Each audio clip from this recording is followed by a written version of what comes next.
தேவனே, இன்று என்னை உருமாற்றும். ஆகஸ்ட் மாதம் 18ஆம் தேதி. கர்த்தரை நம்புகிற மனுஷன். 2 தீமோத்தேயு 1:12. நான் விசுவாசித்திருக்கிறவர் இன்னார் என்று அறிவேன். நான் அவரிடத்தில் ஒப்பு கொடுத்ததை அவர் அந்நாள் வரைக்கும் காத்துக்கொள்ள வல்லவராய் இருக்கிறார் என்று நிச்சயத்தும் இருக்கிறேன். விசுவாசம் என்பது செயல் என்றால், ஆள் நம்பிக்கை ஒரு குணாதிசயமாகும். விசுவாசிகளாகிய நாம் விசுவாசத்தில் மாத்திரமல்ல, ஆள் நம்பிக்கையிலும் முதிர்ச்சி அடைய வேண்டும். நம்பிக்கை மற்றும் விசுவாசம் இவை இரண்டிற்கும் அஸ்திபாரமுமான காரியம் ஆள் நம்பிக்கை. இன்று ஒரு அற்புதத்திற்காய் விசுவாசிக்க உங்களுக்கு விசுவாசம் தேவை. நாளை அந்த அற்புதத்தை எதிர்பார்க்க நம்பிக்கை தேவை. அனுதினமும் அதில் நடைபோட ஆள் நம்பிக்கை தேவை.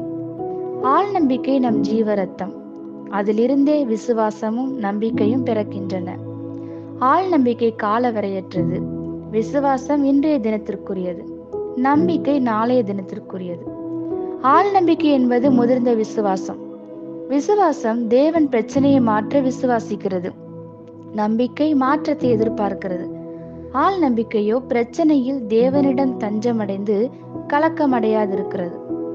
ஆள் நம்பிக்கை சூழ்நிலைகளை எல்லாம் கடந்து எல்லா நேரங்களிலும் தேவனையே பார்க்கும். மிகவும் மோசமான நேரங்களில் அது தேவனது நற்குணங்களை பார்க்கும்.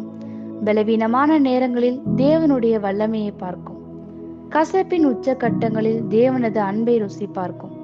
தனிமையான வனாந்தரங்களில் தேவனது ஐக்கியத்தை பார்க்கும். நம் வழிகளை விட தேவனது வழிகள் உயர்ந்தது என அறிந்திருப்பதால் ஏன் என்று கேட்காது. தேவன் சகலத்தையும் அதனதின் காலத்தில் நேர்த்தியாக செய்கிறார் என்று அறிந்ததால் எப்பொழுது என்று கேட்காது. தேவ சமூகம் என்னை நடத்தாத இடத்திற்கு போகச் சொல்ல மாட்டார் என்பதை அறிந்ததினால் எங்கே என்று கேட்காது. தேவன் வாக்குத்தத்தம் செய்ததை நிறைவேற்ற வல்லவர் என அறிந்ததால் எப்படி என்று கேட்காது. நம் கண்களுக்கு முன் நடக்கும் எதுவும் நம்மை அசைக்கப் போவதில்லை என ஆள் நம்பிக்கை கொள்ள வேண்டும். உங்கள் இருதயத்தில் உறுதி பெற்று ஆள் நம்பிக்கை பிறக்கும் வரை தேவனுடைய உண்மையை குறித்து உங்களோடு பேசிக்கொண்டே இருங்கள். ஆமேன். இந்த வார்த்தைகளினால் நீங்கள் ஆசீர்வதிக்கப்பட்டீர்கள் என்று நாங்கள் நம்புகிறோம்.